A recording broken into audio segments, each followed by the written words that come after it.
All right, and thank you, and welcome everyone. We're so glad to see so many folks have been able to join us today for this briefing. We're here today to discuss the Four Corners Carbon Storage Hub project. This is an effort being supported by the U.S. Department of Energy's Office of Fossil Energy and Carbon Management. We're here today for a number of reasons. This is an opportunity to connect with both the Department of Energy as well as the project team, and most importantly, to be able to hear from all of you as members of communities that are near to the anticipated project sites. So we want to hear from all of you today. And we also want to convey some important information related to the technical nature of the project, its community benefits, commitments, and the project management and opportunities to engage as well. So thank you so much for being here. Next slide, please. Before we begin, there are a few more logistics that we do want to discuss. So this briefing is being recorded, and after this briefing concludes, a recording will be posted to the FECM website. There will also be a second recording posted, which will include a Navajo language translation of the entire proceeding, the entire meeting. Any of the presentation materials that you see today will also be shared on the FECM website. And if you registered for this event via email, then expect to receive a follow-up with the presentation information as well. If you have a question at any point in time for any of the presenters today or regarding any of the information that's shared, there is a Q&A button on the control panel in Zoom at the bottom of your screen. If you click that button, you'll be able to type in and enter a question. We're going to be reviewing that list of questions later in this briefing, and we'll try to provide answers to as many questions as possible. And also, live captions are available, so that is another feature that you can utilize if you prefer. Next slide, please. I'm going to quickly just review our agenda for today. So we're going to start with an overview of the Fossil Energy and Carbon Management program. You're going to be hearing from some folks within FECM who will share information generally about the office as well as the CarbonSAFE program in particular. And then we're going to hear directly from the Four Corners Carbon Storage Hub project team. They're going to provide an overview of the project and talk a bit about its community benefits as well. After these presentations, we're going to have our Q&A session. And again, we're going to be using the questions that you submit in the Q&A module to help to lead and to guide that conversation. We really do want to hear from you, and we do hope that you submit questions today. I'll also note that in the Q&A module, if there are questions that other people have asked and you think that we should prioritize them in the discussion, you do have the option to hit the like or the thumbs up button to indicate that those are questions that we should prioritize. After the Q&A session, we'll receive some next steps and some closing remarks from the team at DOE. Next slide, please. I want to quickly provide the folks from FECM with an opportunity to introduce themselves. These are some of the folks that you're going to be hearing from during the presentations today. And so, Sarah, we'll start with you. Good evening. I'm Sarah Forbes, and I am the Director for the Office of Carbon Management Technologies. Good evening. My name is Tracy Radasta, and I am a Senior Program Manager for Carbon Transport and Storage. My name is Bill Aljo. I am the Technology Manager for Carbon Storage Infrastructure, working for FECM, but at the DOE's National Energy Technology Laboratory. And I'm Kelly Romer. I am on the Carbon Management Engagement team and looking forward to talking with you today. All right. Thanks so much, everyone. And so now we're going to hear from Sarah Forbes, who's going to tell us more about FECM.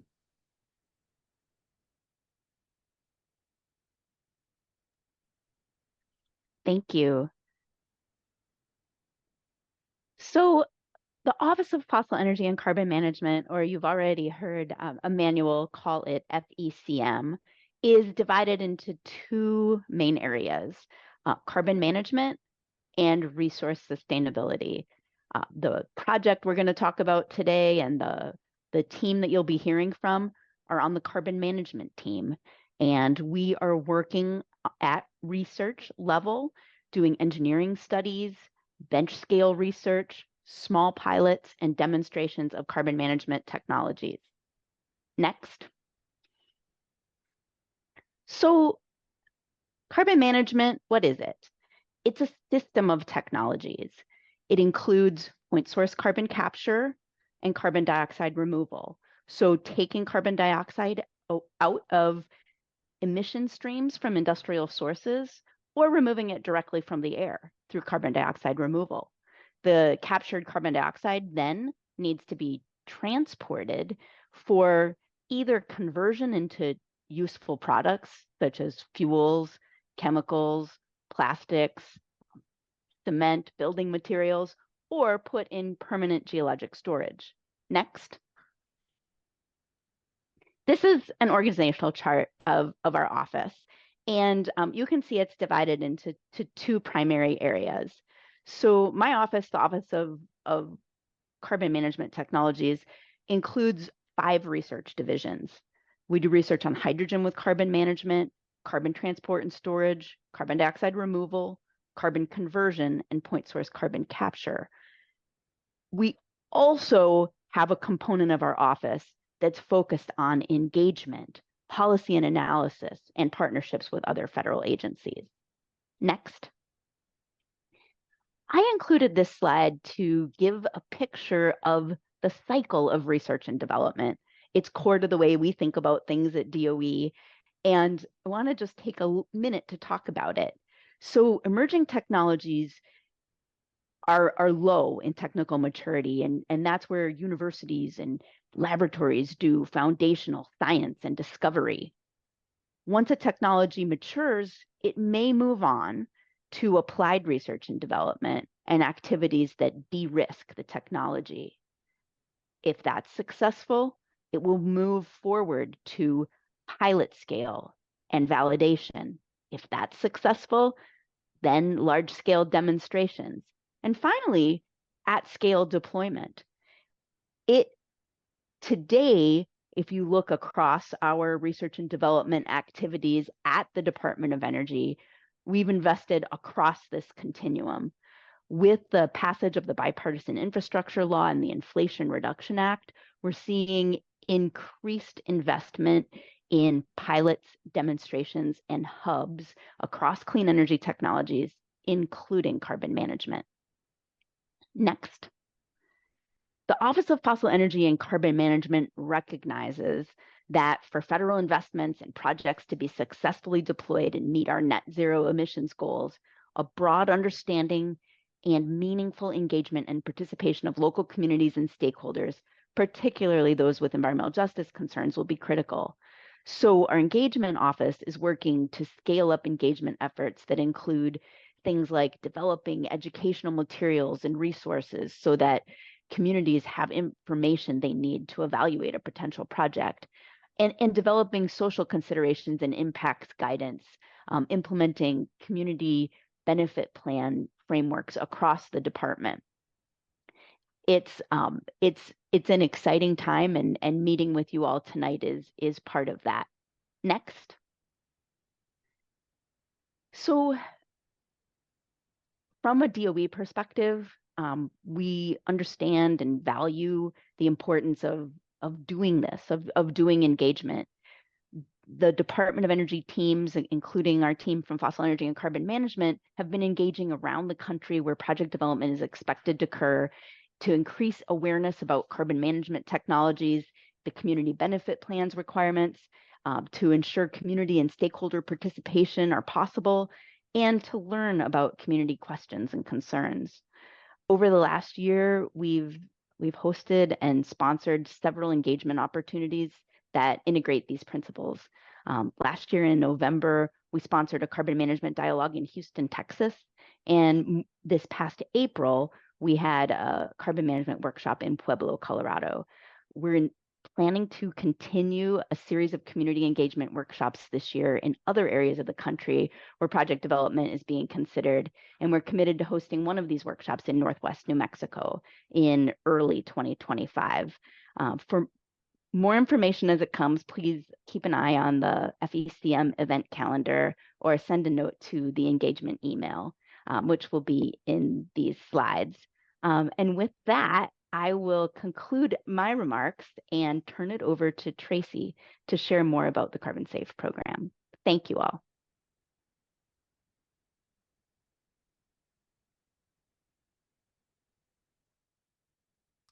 Thank you, Sarah.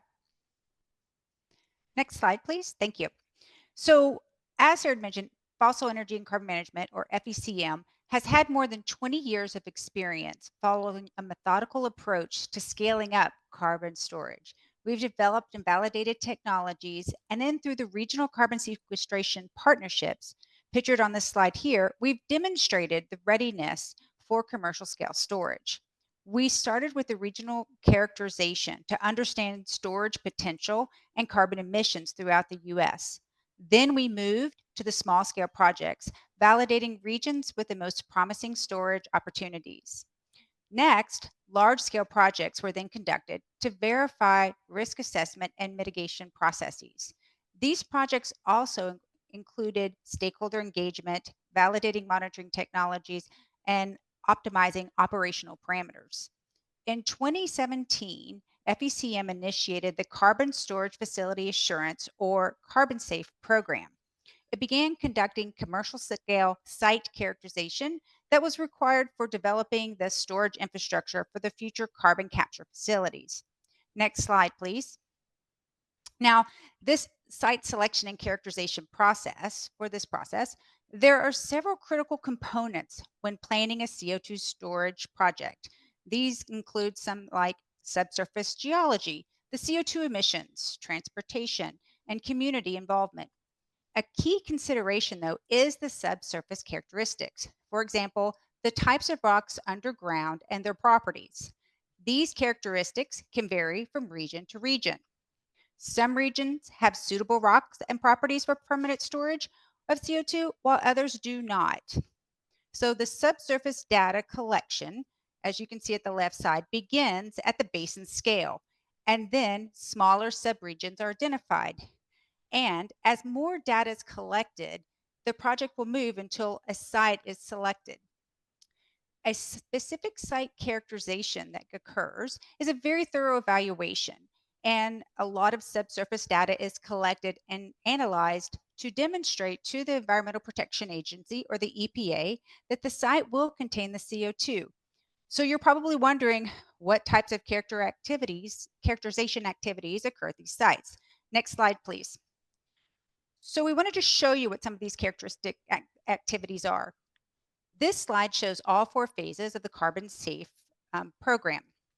And the pictures you see here represent some of the activities conducted during each of the 4 phases. For example, during the storage feasibility phase 2, you will see a drilling rig collecting core samples, and a picture of the core samples is shown underneath the phase 2 on this slide. And during the site characterization and permitting phase, or phase 3, you may see these large trucks conducting a 3D seismic survey. And these surveys use sound waves to create an image of the subsurface, like you see in the picture below with the wavy lines underneath phase 3. And you may also see additional drilling rigs come in to drill additional wells to verify the extent of the storage reservoir and the sealing rocks. All of this information is integrated to develop computer models that will predict the extent of the CO2 storage underground. This is called the area of review for CO2. And the area of review is that area that will be monitored over the life of a project. So if you look at the bottom of the slide, you also see that community benefit plans are required across all phases of the project, from feasibility through site characterization and construction. And my colleague, Kelly Romer, will speak more to those plans in a few minutes. But first, my colleague, Bill Aljo, will provide more information about the National Environmental Policy Act, or NEPA, and Class 6 permitting processes, including where the community can engage. Bill? Okay, thank you, Tracy.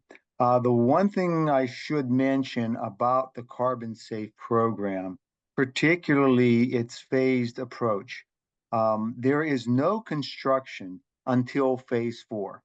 So the project you're going to hear more about tonight, the Four Corners project, is a phase 3 project. So it is not actually going to construct a storage facility on this project. It will have to get a separate award for construction if construction of the facility is to ever occur.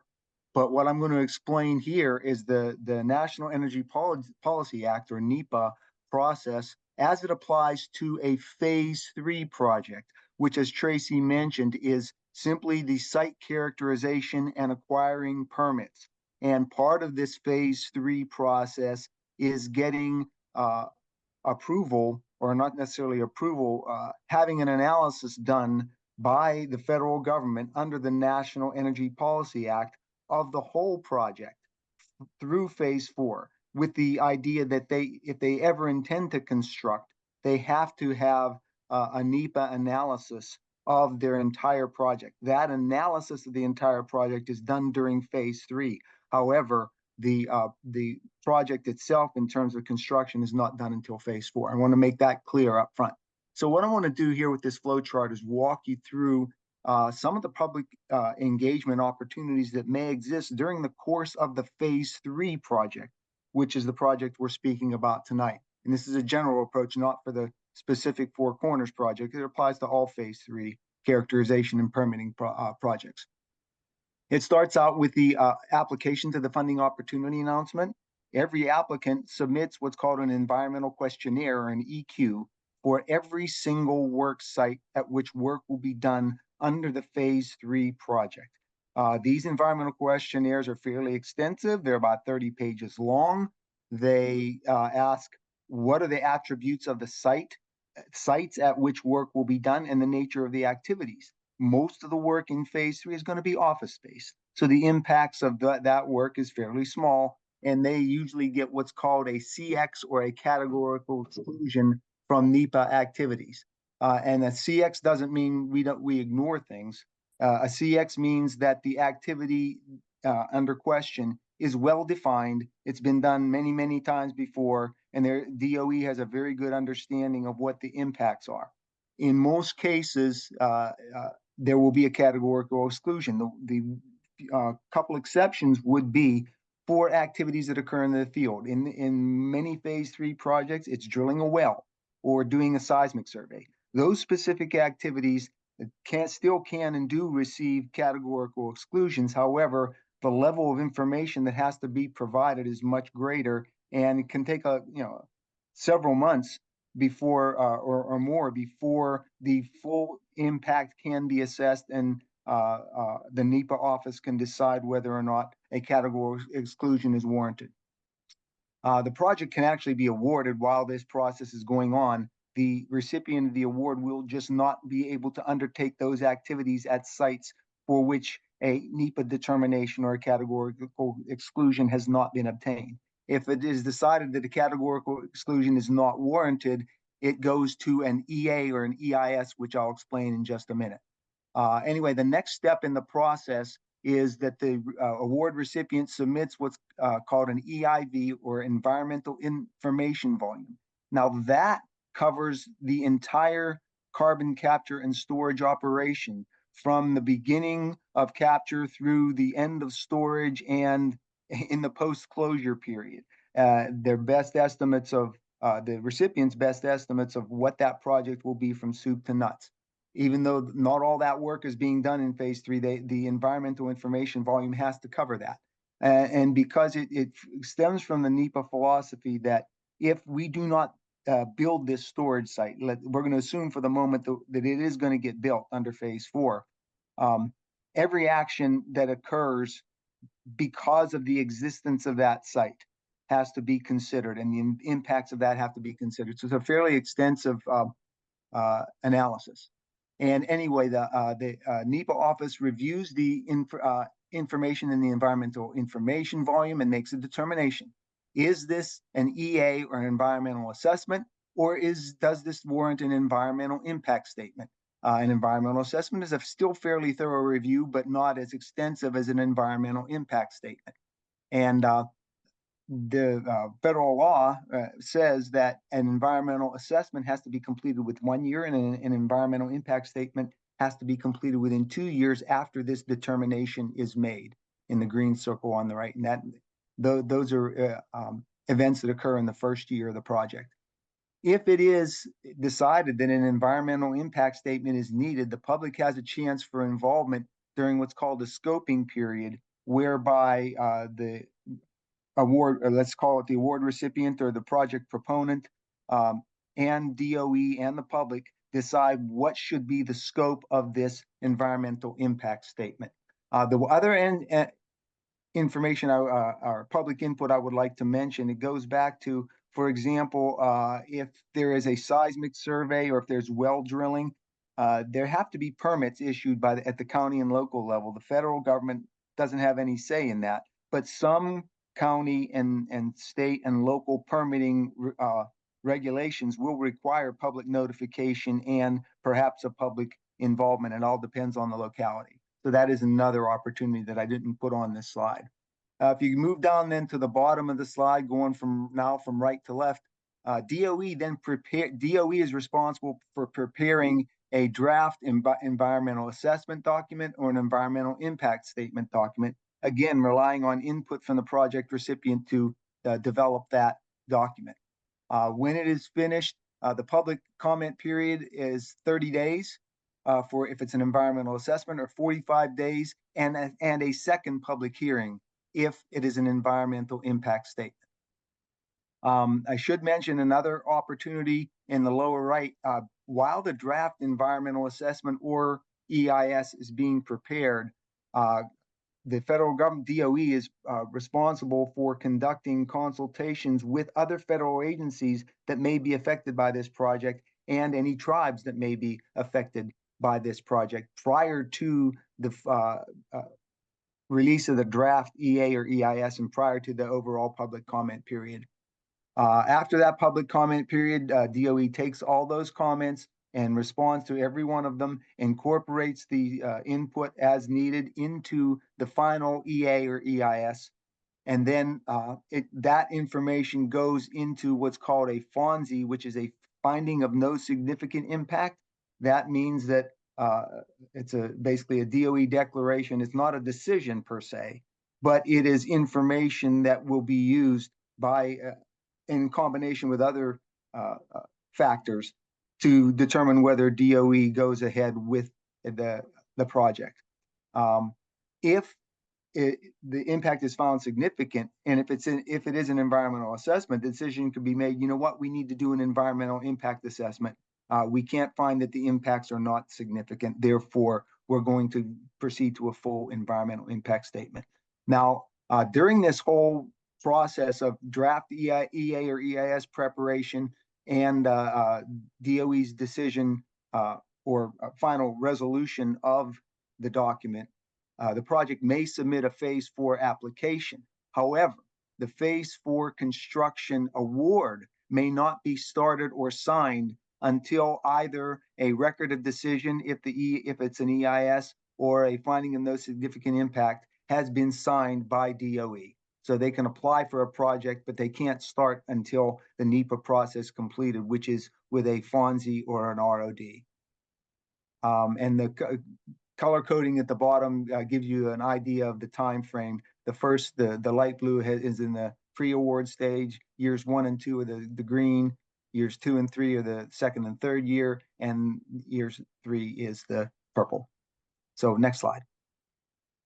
The other opportunity is sort of independent of the DOE process, but it is something that the project recipient has to go through with the Environmental Protection Agency, which is to obtain a permit for every Class 6 well, every well that they plan to use for CO2 injection.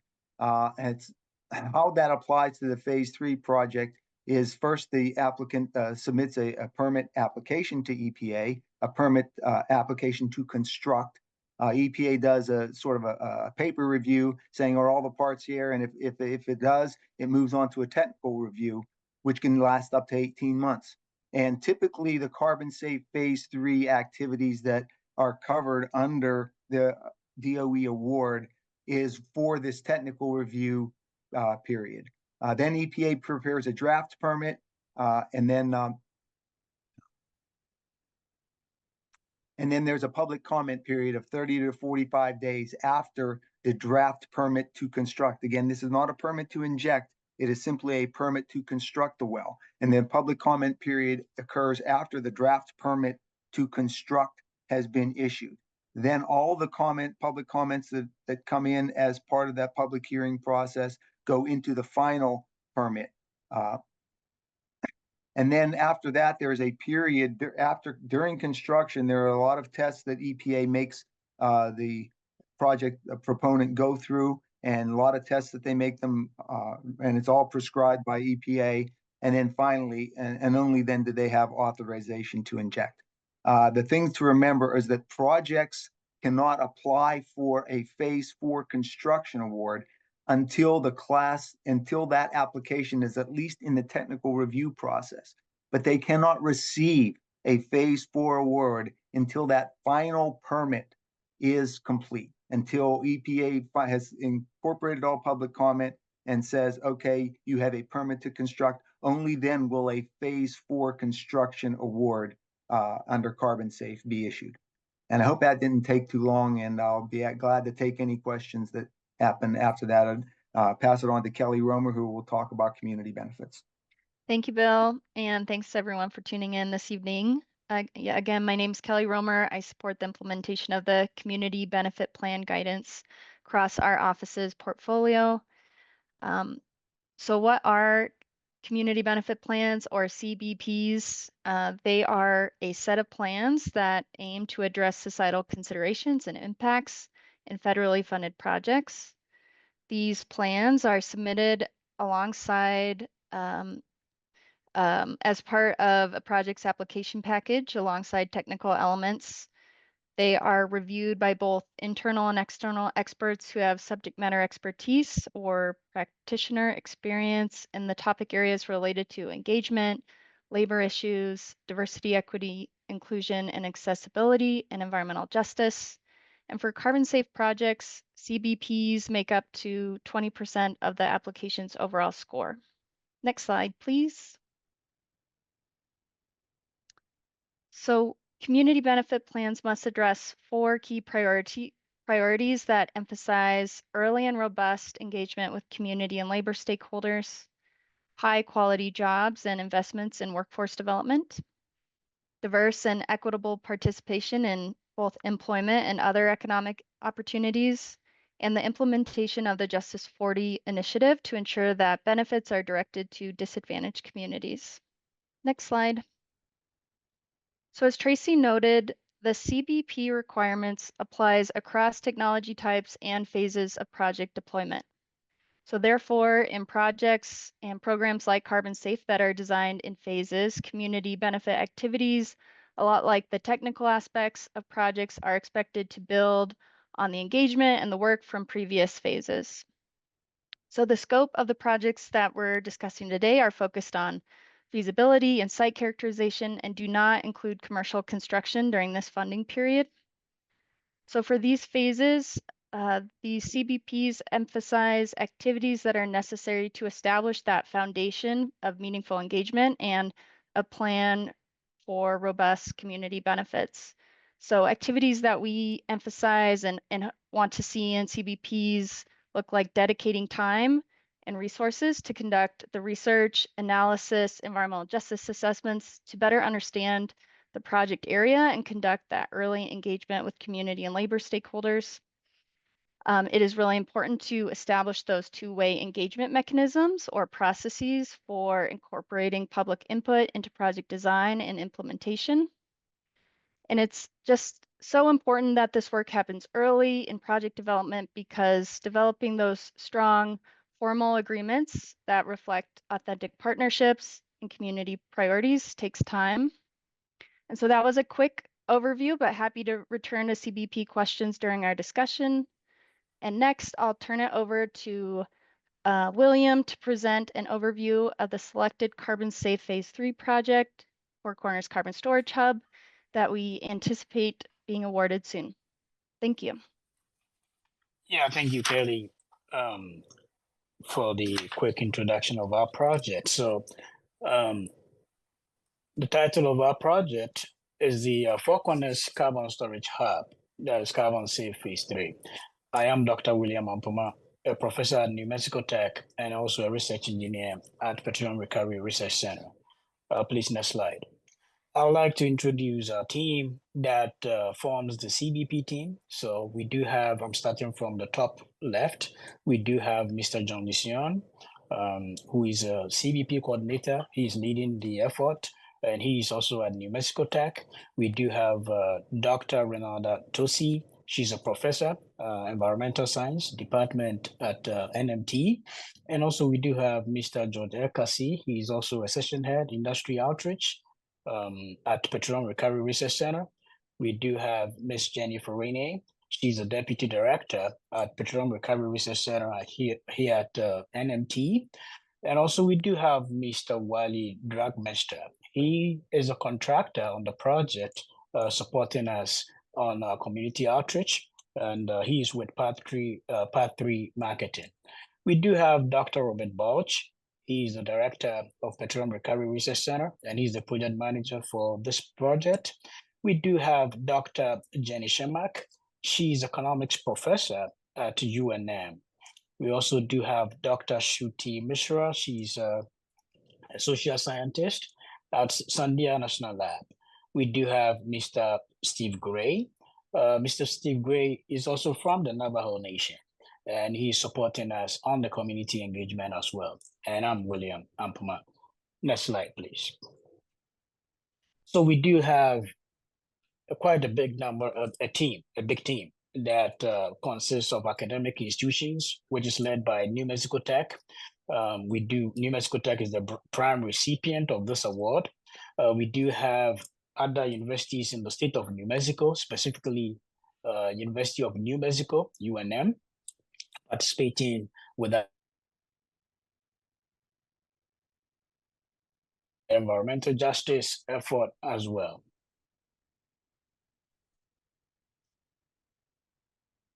Let me move on. Okay, thank you. Let me move on. So what is the overall project objectives? Our project is to develop a storage hub within the Four Corners region. And we are going to perform comprehensive site characterization for 3 sites, different sites within the San Juan Basin. And all of this is to help to accelerate the deployment of integrated CCS technology within the region. We are, as part of the comprehensive site characterization, all the data that we will collect as part of the characterization and also the environmental analysis, we are going to put all this information together to prepare, submit, and attain a UIC Class 6 permit from the EPA. And in our case, with regards to the 3 sites that we're looking at, 2 of them is on the Navajo land. So it is going to be through Region 9, EPA Region 9, and we do have a private land, which is going to be through EPA Region 6. And each site should be able to store at least a minimum of 50 million metric tons of CO2. And we are, as part of the project, we do have extensive saltwater disposal in the basin. And then also we do have the existing CarbonSAFE project in there. So we have to do a cumulative impact effort with regards to all these activities that is going on and see if we can still be able to store the CO2 within the 3 different sites. Next slide. And then also we have to perform the environmental information volume. We need to submit that to DOE NEPA for them to make a determination whether we get a EA or EIS. And once a determination is made, our project team is going to support DOE selected contractor to be able to put in a documentation for either EA or EIS. Now, let me say that since we are operating on the Navajo land, and as Bill said earlier on, we did not get categorical exclusion for our site characterization efforts. So that means that there has to be an additional scrutiny with regards to our environmental efforts to be able to even perform the site characterization work as part of our even characterization phase 3 project. And also we have to do the CO2 feasibility study to make sure that the source that we've picked is able to produce the amount of CO2 that is required to be injected in the 3 sites that we've selected. And also a pipeline fee study to connect the CO2 source to our storage site. We need to also do a feed study on that as well. And also we need to have a risk mitigation plan, especially when we have multiple activities ongoing in the basin, in addition to the 3 sites that we are proposing. So certainly we're going to work on a risk mitigation plan. And also we have to have a storage field development plan where we are summarizing all the efforts that we've done to be able to show that all the 3 sites do have the maximum capacity to store the amount of CO2 that is available whilst minimizing risk. And then also describing the elements of the storage facilities and the cost for the proposed project life as well. And also there has to be a business and financial plan documentations that needs to be developed as well. And above it all, the project will execute a community benefit plan. And this will consist of a targeted community outreach programs to educate the public and promote energy and environmental justice to ensure that the project benefits are realized by the local and also the regional communities, including the disadvantaged communities. Next slide. Let me use the slide to show the interdependencies of what is actually going on right now in the basin with regards to storage projects that New Mexico Tech is leading. So I will start with the deep blue triangle. That is the existing CarbonSAFE Phase III project, where we've already submitted our UIC Class 6 permit to EPA and is currently under technical review. Now, the light blue is one of the sites that we've proposed to store at least 50 million metric tons of CO2. And also the purple or the mauve triangle is the site for, that is also another site. And that site is divided into 2. So as you go down from where we've located the Four Corners power plant, which is the main source for our project, right within that vicinity, that is where we do have one of the sites. And as you go to the south, we do have another site as well. And also Enchant Energy with NTEC also working on the Four Corners Power Plant Integrated CCS project, which is a fee study project. Now, I must say that with all of these activities going on, the CASP Four Corners Regional Initiative Project brings all of these together, looking at how each project is impacting the other. So with this, we can come together, with all this come together to form the Four Corners Carbon Management Hub within the San Juan Basin. Next slide. So the question that will be asked is that, do we have a potential storage within the San Juan Basin? We've started working in the San Juan Basin since 2020, especially for the CarbonSAFE, but our Bureau of Geology has been working in this basin for a very long time.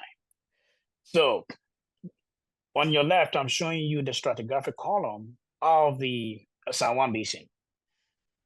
If you look at all the way from the top, Ojo Alamo sandstone has been identified as the lowest, most USDW, mostly in the areas that we are operating, which is around 800 feet. And as you go down, we do have existing oil and gas producing zones, which includes the Fruitland Formation, the Pictured Cliff Sandstone, Menifee, Point Lookout. We also do have the Upper Manco Shale, the Gallup, and then the Dakota. Those are the predominant gas production zones within the San Juan Basin. Now, our activities is looking at a saline aquifer that can store the amount of CO2 that we are looking at. We've identified as part of our first CarbonSAFE project that the Entrada Sandstone Formation do have enough capacity to store CO2 right at the site where we have the San Juan Basin CarbonSAFE project. We do have the opportunity to extend that, use the information that we got from or we've learned from this particular project to the other sites as well. Now, the San Juan Basin, this formation is quite extensive, so it expands throughout the area that we are targeting. The Torduto and then the Somerville is going to be the cap rock that will make sure that the CO2 that we are putting into the Entrada stays in place. We also do have the Camel, which is beneath the Entrada, to also provide additional sealing beneath the injection zone as well. Now, as part of this project, the Entrada is our main injection zone, but we do have the Bluff Sandstone, which could be classified as a secondary injection zone as well. But most of our efforts is all concentrated in the Entrada Sandstone Formation. On the right, I'm showing you the geological complex, how complex the geology in the San Juan Basin is. We do have the yellow shaded region to be the central part of the basin where most of all our activities are focused on. But there is a hogback structure that is on the edges of the central part of the basin. And that requires us to be able to steady the basin to make sure that we can store CO2 successfully without the CO2 moving through all the way to the hogback, which is more or less exposed to the surface. And there are some additional geological features that needs to be studied for us to be able to de-risk the basin to make sure that we can successfully store CO2 within the basin. And we've done some work. We've done quite a number of work through the support that we received from DOE on our first site, and we do have the opportunity to extend that to the other 3 sites. Next slide. So let me focus on the Four Corners Storage Hub. What are some of the things that we are going to do? And as Tracy talked about, all the site characterization efforts that goes through phase 1, phase 2, phase 3. So our project, what are we going to do? As I said earlier on, we are performing detailed site characterization on 3 sites within the San Juan Basin. And the Four Corners Power Plant, which emits at least 10 million metric tons of CO2 per year, is our main source for this project. With all the data that we are going to collect, we are going to prepare and submit UIC Class 6 permit for the 3 sites to EPA. And as I said earlier on, within our study area, we do have one region. We do have the Navajo Nation site, which will be permitted through EPA Region 9. And then also we do have a private land, which will be permitted through EPA Region 6. As part of our project, we will meet all the environmental requirements for the characterization work, and then also for the integrated project. And also we will prepare the storage field development plan for the future project activities. And we will execute the community benefit outcome and objectives as well. So what are the characterization efforts that we're going to do? We are going to drill 2 characterization wells to prove the sites that we are proposing. We are also going to re-enter an existing well to acquire well logs information to also prove the 3rd site, meaning we are not drilling 3 wells to prove 3 sites. We are drilling 2 wells and then also utilizing an existing well within the basin to also prove the 3rd site. With the 2 wells that we are going to drill, we are collecting a combined core of 1,000 feet. And also we will sample the drilling cuttings, and then also we will perform or acquire advanced well log information. We also acquire fluid sampling to prove that the Entrada, that is our main target, do have a salinity that is more than 10,000 ppm. Other than that, US EPA classified that as an underground source of drinking water. We will also acquire a 29 square mile 3D, 20 mile square mile 3D seismic on 2 sites. And we also license about more than 50 mile 2D seismic lines. And all of this to help us to prove the sites that we are trying or we are proposing to be able to store CO2. And it's all de-risking the basin or the sites that we've chosen to make sure that successfully we can store CO2 without any problems, or let's say without any potential leakages or any issues contaminating the underground source of drinking water. All this information and all the analysis, all the data, we will perform laboratory seals experiments on the core and also the fluids that we collect from the subsurface. And we'll integrate all of them to perform the numerical models.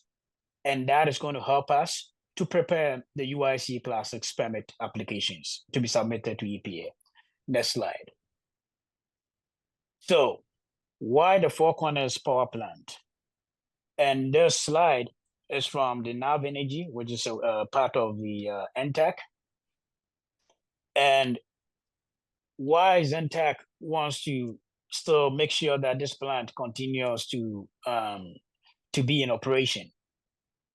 The mine and then also the Four Corners Power Plant contributes to 42% of the Navajo Nation's general fund, specifically in 2022. This mine provides stable jobs and then also consistent energy resources to the community. And also the mine and then the Four Corners Power Plant, as I said earlier on, accounts for significant contribution to the nation. So if this plant is to shut down, all these jobs are going to be lost. And all these resources that is available to the Navajo Nation is going to be lost. So definitely we have to, as scientists, as university, New Mexico Tech and all our partners, our role is to make sure that we can find a home for the CO2. And we are grateful for DOE for giving us that opportunity to do that. Next slide. So let's talk about the CBP milestones. What are we planning to do in terms of our community benefit plan? I've broken them down into the 4 categories. So the first one, the 4 areas, the first one that I want to talk about is the community and labor engagement. As part of our project, and as you look at it, we do have the budget period 1, budget period 2, budget period 3 activities that we plan to perform. We hope to have a community benefits agreement. And in our budget period 1, we are going to look at the parties, and then also we are going to define the scope. We will identify the scope as well. And in our second year of the project, we want to be able to have a final agreement drafted. And the agreement is going to be signed in our BP3. And also there is a collective bargaining agreement between the operating jobs. We will identify the unions within our first year of the project. And then we will report the engagement with the unions. And then also there is a project labor agreement. We will identify the parties in our first year, and the scope will be identified. Initial discussions and the meetings will be held in our second year, and then we will report on that in the last year. There is also a community workforce agreement that will be in place. We will identify the parties, and also we will identify the scope. We'll have discussions. We will make contacts and then have a stakeholder list. And based on the discussions that we will have, we'll finalize a report in our last year. We will develop outreach materials, which will be provided to the communities, areas that are being impacted by our project, to educate them about the significance of our project. So there will be annual project meetings. And then also we will have a website that we will provide more materials about our project to the community as well. And then also we will have a community feedback and data incorporated into our project. So there are going to be 3 workshops in budget period 1, 2 workshops budget period 2, and then additional 2 workshops in budget period 3. Next slide. With regards to investing in job qualities, as Bill and Kelly pointed out, as part of our project, it's not construction. It is a characterization phase. So there is no construction jobs that we've identified, but we're going to have commitments to support workforce education and training. And as you see our team that are introduced today, we do have a professor from the Navajo Nation. She's going to attract talents from the Navajo Nation to be part of our project as students. And we also do have discussions with NTU, San Juan College, where we are going to partner with them to develop training program to also enhance the community to be able to take advantage of this opportunity that is coming in the area. So in our year 2, we are going to develop 3 project fact sheets, and I'll show you one that, even though we've not started the project yet, but whenever we go for some meetings that we've been invited, we hand them over as well.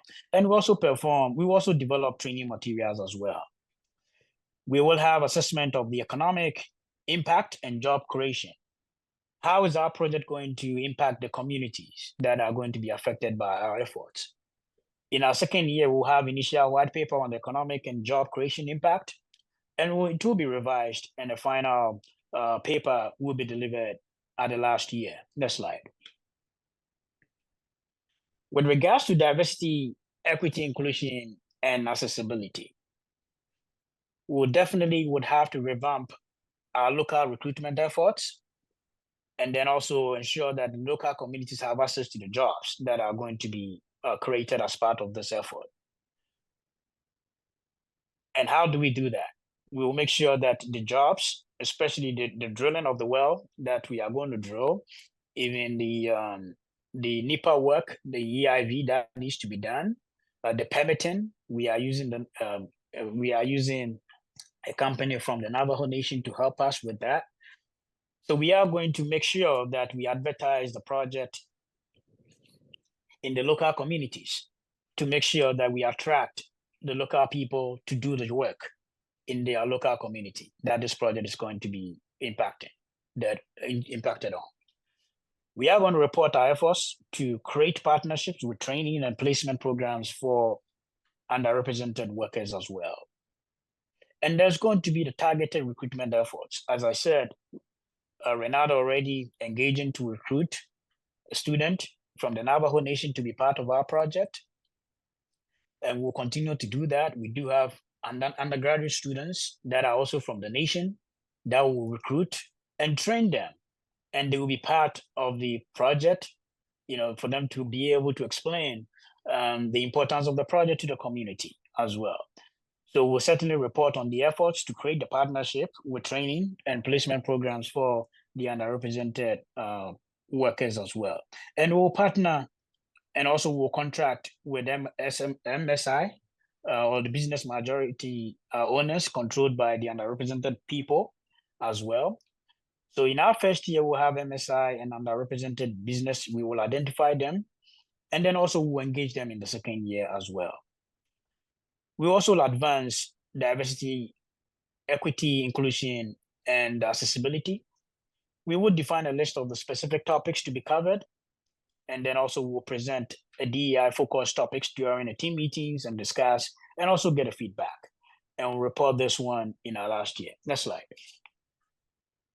Now, with regards to Justice 40 and environmental justice, we will, as part of this project, identify the benefits and then also the impacts to the disadvantaged communities. This is something that we did as part of our application, and we'll continue to do that throughout the project. And also, we will work on an increase in job quality creation. Definitely, once we are able to capture the CO2 from the power plant, then it's going to be a clean job, a clean energy option for the community as well. Also, we will do the energy and environmental justice baseline assessment as part of our project. And Professor Jenny Shamak and Shruti, they are going to lead that effort. And we'll report on the energy and environmental justice baseline assessment. And then as we go through the project, we are going to look at the impact assessment as well. And at the end of it, we're going to have a white paper delivered in the last year. Now, this is going to be my last slide, in addition to the project facts. So we've already started doing some community engagement and stakeholder outreach activities during the time that we're working on the proposal, and even when DOE selected our project for an award. We try to have good relationship. We have meetings with the Navajo Nation's resource development committees. We've attended several Navajo Nation related activities or programs. We've done outreach to some of the chapters. We've participated in the regional CCS symposiums. We've also developed good relationship with NTEC Helium Subsurface Group that are going to help us with the permitting, and then also some efforts with regards to our drilling activities as well. We also participated in the Navajo. We also participated in the NGO meeting recently in Farmington as well. Next slide. So whenever we go out for meetings, we've created fact sheets for all our projects, and this one is the preliminary one that we've created for the Four Corners Storage Hub. Whenever we go out there, we hand this over to the community to explain the importance of our project to the communities. If you have any questions about our project, feel free to reach out to me. I do have my email down there, and I'll be happy to respond to your questions. Thank you. I'll hand it over to Kelly. Thank you.